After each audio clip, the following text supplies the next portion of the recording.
Morning prime time show 9 बज गए का आपके साथ हूं मैं नेहा बात। बुलेटिन में होंगी देश और दुनिया की तमाम वो अहम खबरें जिनका सीधा सरोकार आपसे है, लेकिन हमेशा की तरह शुरुआत बुलेटिन की कुछ झलकियों के साथ करेंगे और बात करेंगे किसान आंदोलन की। कैसे किसानों ने 6 फरवरी को चक्का जाम का ऐलान कर दिया है। आज इसी मुद्दे पर संसद में भी हंगामे के आसार हैं। 2 महीने से ज्यादा बीत चुके हैं, लेकिन किसान आंदोलन हर दिन नए रंग जोड़ रहा है। आंदोलन के 3 केंद्र गाजीपुर बॉर्डर, सिंघू बॉर्डर, टिकरी बॉर्डर से चाक चौबंद सुरक्षा की तस्वीरें सामने आई हैं, वो आपको दिखा रहे हैं। साथ ही नुकीली कीलें बिछाई गई हैं, तो वहीं कटीले तारों की बाड़ भी लगाई गई है। इससे पहले तक सिर्फ लोहे और सीमेंट की बैरिकेडिंग की गई थी। दिल्ली पुलिस के साथ अर्धसैनिक बल का दस्ता भी बड़ी संख्या में तैनात है। बॉर्डर छावनी में तब्दील हो चुका है। सुरक्षा को लेकर सारी कवायद 26 जनवरी जैसे बवाल को टालने को लेकर है।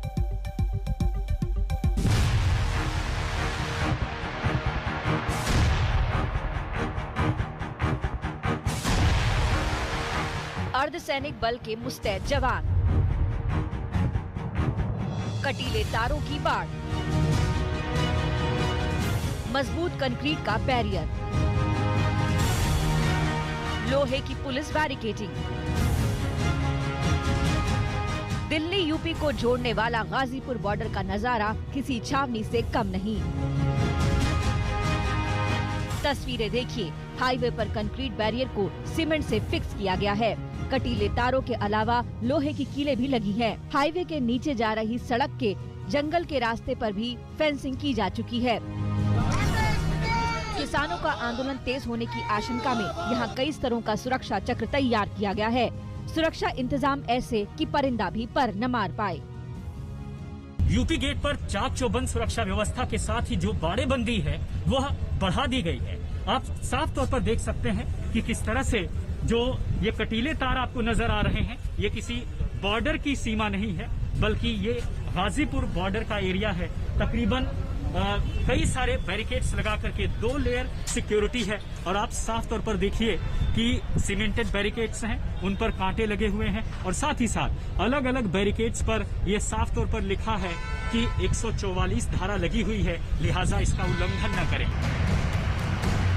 अगर आप नेशनल हाईवे 24 और दिल्ली मेरठ हाईवे यानी NH9 से होकर नोएडा या गाजियाबाद जाना चाहते हैं तो इस रास्ते की जगह वैकल्पिक रास्ते का इस्तेमाल करें, क्योंकि न सिर्फ फ्लाईओवर के ऊपर बल्कि नीचे की सड़क को भी ब्लॉक किया गया है।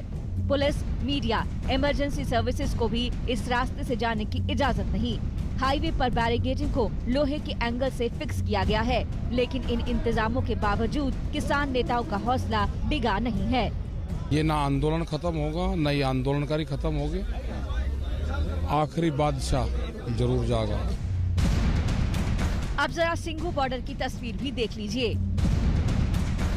यहाँ पुलिस का बंदोबस्त ऐसा है कि हरियाणा की ओर से प्रदर्शनकारी दिल्ली की ओर न आ सके। सिंघू बॉर्डर पर ये इंतजाम इस आशंका से है कि हरियाणा और पंजाब से फिर से बड़ी संख्या में किसान यहाँ पहुँच सकते हैं। 26 जनवरी के बवाल के बाद सबक लेते हुए पुलिस वालों को फेस शील्ड मुहैया कराई गई है, ताकि तलवारों के हमले से बचा जा सके। इस बीच किसान नेताओं ने 6 फरवरी को दोपहर 12 से 3 के बीच चक्का जाम करने का ऐलान किया है। ये चक्का जाम गिरफ्तारियों, इंटरनेट पे रोक, सड़क पर सीलिंग और पानी की सप्लाई रोकने के विरोध के नाम पर बुलाया गया है। साफ है कि सरकार और किसानों के बीच की जंग अभी थमती नहीं दिख रही है। गाजीपुर बॉर्डर से राम किंकर सिंह और सिंघू बॉर्डर से अरविंद ओझा के साथ मनीषा माथुर, आज तक। हमारे संवाददाता कुमार कुणाल इस वक्त गाजीपुर बॉर्डर से हमारे साथ जुड़ गए हैं। कुमार, जो 6 फरवरी को तैयारी है किसानों की, वो 26 जनवरी दोबारा रिपीट ना हो, इसके लिए पुलिस प्रशासन की क्या तैयारी है? देखिए, पुलिस ने तमाम जगहों पर सड़क को रोक दिया, अभी से रुका हुआ है। और उससे जो सबसे बड़ी दिक्कत ये आ रही है कि लोगों को मुश्किल हो रही है। अभी हम आपको तस्वीर दिखाते हैं गाजीपुर बॉर्डर के आसपास की, कि किस तरीके से लंबा जाम लगा हुआ है, सारी गाड़ियां फंसी पड़ी हैं। तो जो एक तरीके से पुलिस और किसानों के बीच जो रस्साकशी है, उसका खामियाजा सीधे सीधे आम जनता को भुगतना पड़ रहा है। तो इस समय पूरी तरह से एक तरीके से किलेबंदी कर दी गई है। हम दूसरी तरफ की तस्वीर दिखाएंगे कि किस तरीके से पूरी तरह सड़क को एक तरीके से बंद कर दिया गया है और अलग अलग जगहों पे हाईवे पर बैरिकेडिंग कर दी गई है, गाड़ियों की आवाजाही रोक दी गई है। तो इससे क्या दिक्कत होगी?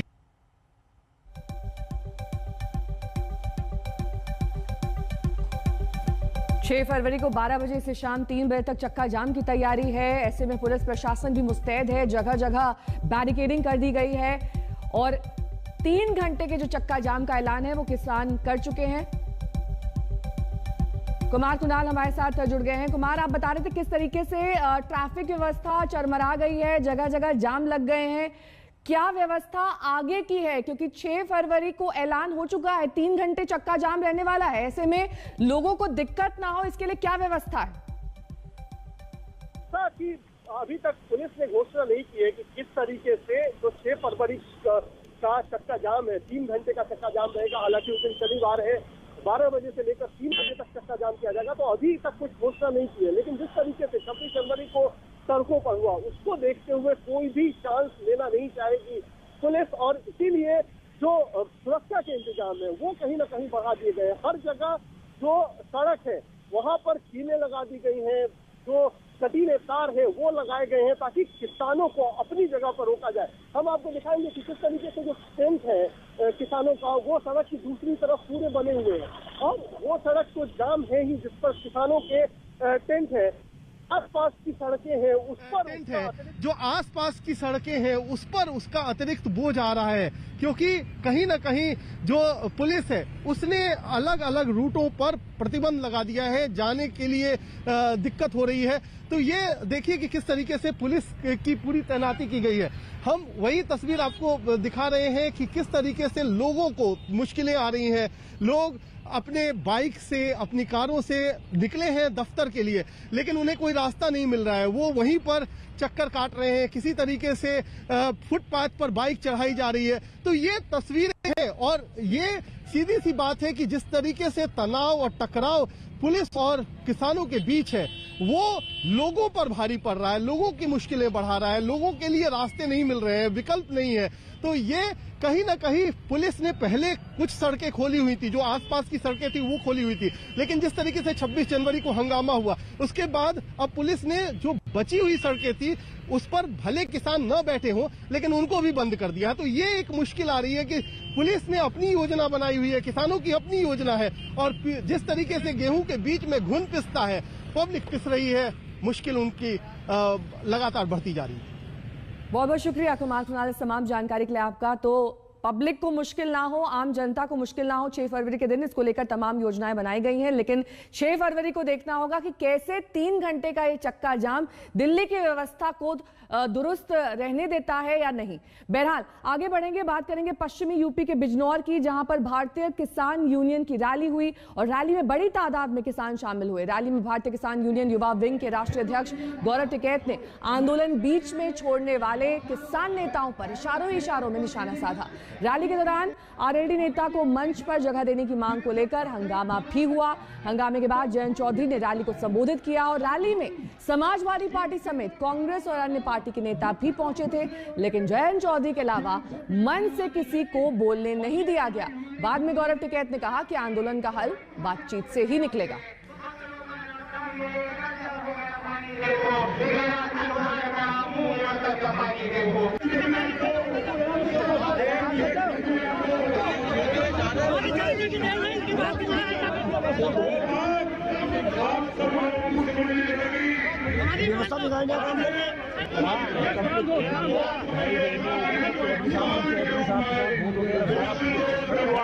करो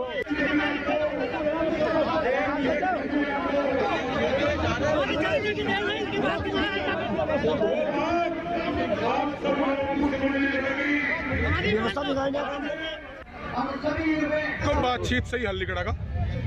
मान प्रतिष्ठा सरकार न बनावे, स्वाभिमान जितना खोने की षड्यंत्र रचा जा रहा था किसानों के स्वाभिमान के साथ ना खेल के बातचीत से हल निकलेगा। बातचीत जारी रहनी चाहिए। तो किसान आंदोलन पर सियासी बवाल के बीच राज्यसभा की कार्रवाई अब से कुछ देर पहले शुरू हो चुकी है। इस वक्त सदन की कार्रवाई चल रही है और आज ही लोकसभा में राष्ट्रपति के अभिभाषण पर धन्यवाद प्रस्ताव पर चर्चा शुरू होगी। इस दौरान विपक्ष कृषि कानून को लेकर हंगामा कर सकता है। कांग्रेस, डीएमके और टीएमसी ने राज्यसभा में कार्य स्थगन प्रस्ताव का नोटिस दिया है। ये तीनों दल कृषि बिल पर संसद में चर्चा कराने की मांग कर रहे हैं और इससे पहले 3 कृषि कानून के विरोध में 20 से ज्यादा विपक्षी दलों ने राष्ट्रपति के अभिभाषण का बहिष्कार किया था। Because I know what is happening, I keep in mind what is required. I hope you will be cooperating. I'm sure about it. Now, we are going to come to that situation. Honorable members, on several occasions our country has challenged the down under rose as one nation to tide over. Our fight against the COVID pandemic is one such illustration. Reflecting the spirit of Team India's scripted history in the tough cricketing terrains of Australia by winning the 4 Test series 2-1 and stunned the world last month, it has made possible by the never say die attitude of the young and inexperienced cricketers. The depleted team disapproved. तो कृषि bill को लेकर सरकार और विपक्ष आमने सामने है। क्या कुछ कहना है विपक्ष का और साथ ही सरकार के नुमाइंदों का, सुनिए। सबसे बड़ा धोखा खेती के साथ किया गया। खेती का बजट लगभग 6% काट दिया गया। मार्केट इंटरवेंशन स्कीम को 2000 करोड़ से 1500 करोड़ कर दिया गया और पीएम किसान योजना जिसकी बार बार चर्चा की जाती है उसमें 13% की कटौती कर दी गई। ये ऐसे ही है जैसे आपने फरमाया कि एक भूखे हाथी को एक घास की मुट्ठी उसके पेट की आग बुझाने के लिए दे दी जाए। कृषि सुधार बिलों की दृष्टि से जिन लोगों के मन में शंका है वह शंका इस बजट से निर्मूल हो जानी चाहिए। इस बजट में एमएसपी के प्रति प्रतिबद्धता भी जाहिर किए। एपीएमसी को सशक्त बनाने की दृष्टि से भी सरकार ने ध्यान रखा है। मुख्य रूप से यही 2 प्रकार की शंकाएं किसानों के मन में हैं। मुझे आशा है कि बजट की प्रतिबद्धता को देखते हुए किसान सकारात्मक रूप से विचार करेंगे। 3,20,000 की उन्होंने बजट प्रोविजन किया। इसका मकसद क्या है? अगर किसी को आप देना ही है, हर स्टेट को आप डेवलप कीजिए, हमारी कोई हम वेलकम करते हैं, लेकिन चुनाव 1 महीना 2 महीना है, आप एक 3,20,000 रुपये अनाउंस करते वो 4 स्टेट को, इससे यही जाहिर होता है कि आपकी नीयत ठीक है नहीं है, नीयत में खोट है। तो ये हमेशा मोदी साहब हमेशा कुछ ना कुछ ऐसे जगलरी फिगर्स लाते हैं, लोगों को बताते हैं और घुमाते हैं। जी, 10 में से कितने नंबर देंगे सर इस बजट? नंबर नहीं हमारे पास। एमएसपी बढ़ाकर उत्पादन लागत का 1.5 गुना किया गया है।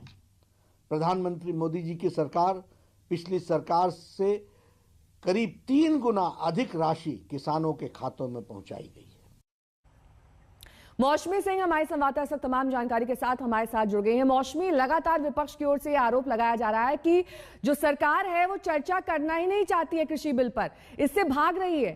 संसद में प्रस्ताव आज पेश हो सकता है, इस पर चर्चा हो सकती है, इसकी कितनी संभावना है?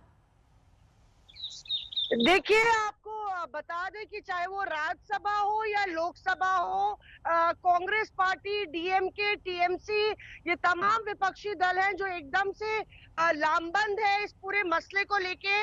उनका ये कहना है कि सबसे पहले किसान आंदोलन, और जिस तरह से लगातार किसान कई दिनों से बैठे हुए सड़कों पर, सबसे पहले उस पर चर्चा हो और इसके तहत स्थगन प्रस्ताव कांग्रेस ने दोनों हाउसेस में दिया है, डीएमके ने भी राज्यसभा में दिया है और तृणमूल कांग्रेस ने भी। तो कुल मिला के आज का दिन हंगामेदार होने वाला है। देखना है कि क्या बजट सत्र में कुछ कामकाज हो पाता है। जिस तरह से सरकार और विपक्ष आमने सामने है, लगता नहीं कि कुछ चर्चा का माहौल बन पाएगा। बहुत बहुत शुक्रिया मौसमी इस तमाम जानकारी के लिए आपका। आगे बढ़ेंगे, बात करेंगे कल जिस तरीके से बजट में मोदी सरकार ने पश्चिम बंगाल को सड़क परियोजना का तोहफा दिया, लेकिन पश्चिम बंगाल की सीएम ममता बनर्जी को शायद ये रास नहीं आया है, क्योंकि ममता ने किस तरह बजट के बहाने बीजेपी पर निशाना साधा है, ये आपको दिखा देते हैं। আগেরবার ইলেকশনের আগে বলেছিল 7 चाय बागान हम खुल देंगे, বলেছিল কি বলেনি? এই चाय बागान का मजदूर अगर कोई है तो आप लोगों को पता है कहा था कि नहीं कहा था? और आज क्या किया? फिर बोला हम 1000 करोड़ दिया, किसमें दिया? पहले तो जो बोला था वही नहीं किया। कभी आप करते कुछ नहीं, खाली झूठा बोलते हैं और झूठा आरोप कर लगाते हैं, यही आपका काम है और कोई काम नहीं है, खाली झूठा भाषण करना। बंगाल में रोड बनाएगा चुनाव का टाइम में, বাংলায় নাকি রাস্তা বানাবে, বাংলায় রাস্তা দেখাচ্ছে, বাংলায় রাস্তা বানানোর দরকার নেই। যাও কি কৃষকরা বসে আছে, এই টাকাটা কৃষকদের দাও, যাও ওই বিল উইথড্র করে নিয়ে বাংলায় রোড আমরা বানিয়ে নেব, ইলেকশনের সময় এ রাজনীতি করবে না। सरकार ने बजट तो पेश कर दिया, लेकिन यही सवाल उठ रहे हैं कि आखिर इसमें किसानों के लिए क्या है। बजट का पिटारा खुला तो किसानों के लिए सौगातें भी निकली, किसानों को ज्यादा कर्ज देने के लिए रकम का इंतजाम तो हुआ और उनकी आय दोगुनी करने का दम भी भरा गया।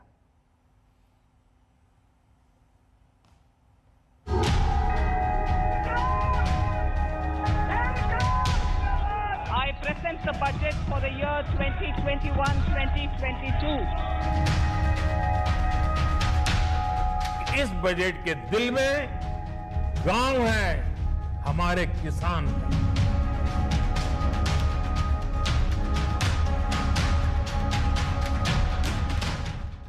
करीब 2.25 महीने से दिल्ली की सीमाओं पर देश का किसान अपनी हक की मांग को लेकर डटा है। ऐसे में वित्त मंत्री निर्मला सीतारमण जब बजट लेकर आई तो उनकी निगाहों से किसान जरा भी ओझल नहीं थे। प्रधानमंत्री नरेंद्र मोदी ने भी इसे किसानों की आय बढ़ाने वाला बताया। देश में एग्रीकल्चर सेक्टर को मजबूती देने के लिए, किसानों की आय बढ़ाने के लिए इस बजट में बहुत जोर दिया गया है, कई प्रावधान किए गए हैं। देश की मंडियों को यानी एपीएमसी को और मजबूत करने के लिए, सशक्त करने के लिए एग्रीकल्चर इंफ्रास्ट्रक्चर फंड से मदद का प्रावधान किया गया है। ये सब निर्णय ये दिखाते हैं कि इस बजट के दिल में गांव है, हमारे किसान है। इससे पहले वित्त मंत्री निर्मला सीतारमण ने बजट भाषण के दौरान केंद्र सरकार को किसानों के लिए समर्पित बताया। ये बात सुनते ही संसद में शोरगुल बढ़ गया। Our government is committed to the welfare of farmers.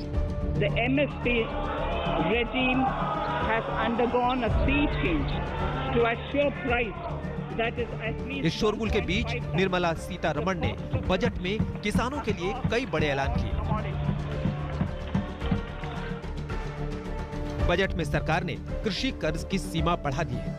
इस बार सरकार ने किसानों को 16.5 लाख करोड़ तक के कर्ज का लक्ष्य तय किया है। पिछले साल के लिए सरकार ने 15 लाख करोड़ रुपए का कृषि ऋण का लक्ष्य रखा। इस बार सरकार ने कृषि कर्ज 1.5 लाख करोड़ रुपए बढ़ा दिया है। सरकार ने पशुपालन, डेयरी और मछली पालन से जुड़े किसानों की आमदनी बढ़ाने पर फोकस किया है। यही नहीं, सरकार ने किसानों की आय दोगुनी करने का लक्ष्य भी तय किया है। सभी फसलों की एमएसपी लागत से 1.5 गुनी तय की गई है। इसके अलावा भी बजट में किसानों के लिए कुछ खास सौगातें दी गई हैं। 1000 और मंडियों को इलेक्ट्रॉनिक राष्ट्रीय बाजार और कृषि बुनियादी ढांचे के साथ इंटीग्रेट किया जाएगा। एग्रीकल्चर इंफ्रा फंड का खर्च बढ़ाकर 40,000 करोड़ रुपए किया जाएगा। माइक्रो इरिगेशन फंड को दोगुना करके 10,000 करोड़ रुपए किया जाएगा। किसानों के लिए एक स्वामित्व स्कीम तेजी से लागू की जा रही है। वित्त मंत्री ने 2020-21 के बजट में किसानों को कई सौगातें दी हैं। सवाल ये है कि क्या किसान इन सौगातों से खुश हैं? क्या इस बजट से आंदोलन पर बैठे किसानों का भरोसा सरकार में बढ़ेगा? आज तक ब्यूरो। नमस्कार, मैं हूं अंजना ओम कश्यप। हमें उम्मीद है ये वीडियो आपको पसंद आया होगा। लेटेस्ट खबरों के लिए यूं ही देखते रहिए आज तक और इस वीडियो के पसंद आने पर लाइक, शेयर एंड सब्सक्राइब करना ना भूलें।